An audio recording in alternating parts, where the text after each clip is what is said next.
Ինչպես տեսնում եք, իշխանությունը բացահայտ ռեպրեսիաների է դիմում։ Ձեր կարծիքով ճարահատյալ է դա անում եւ արդյոք Փաշինյանին այդ եղանակով կհաջողվի 2026 թվականին նորից ստանալ ժողովրդի քվեն։ Դա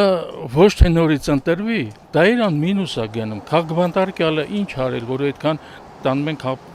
բերթերը լցնեմ։ Չգիտեմ, դրանք դիտավորություն իրանց աթոռը պաշտպանելու համար։ Իրարաբլուր եղել եք դուք։ Հնարավոր է։ Ձեր հարցին հարցով եմ, հնարավոր չի։ Այն սիրունը մեր երեխեք են տղեկը, որ գնացին, ոնց կարա լինի։ Հզոր միանեմ, ես թվում է քիչ ալը, երևի մի երկու ամիս հետո բուն թեման դրա կսկսի, մի 50 հոգի հետի պես պետք է որ կասեցնեն էլի գործունեությունը, որպեսզի իր ճանապարհը բացվի։ Եթե բանտերը լցված են նման մարդկանցով,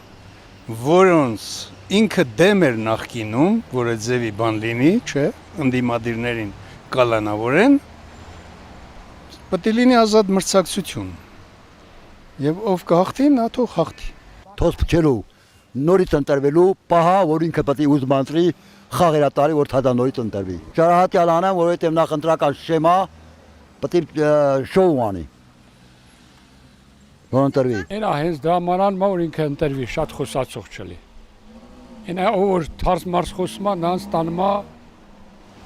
բանտարկում է։ Կհաջողվի այդ տարբերակով նորից ընտրվի։ Չէ, լիշնի ես չեմ ընտրի, իսկ նման այնքան մարդիկ կա, որ չեն ընտրի։ Իրանց օգտի համար, իրանց պաշտոնի համար։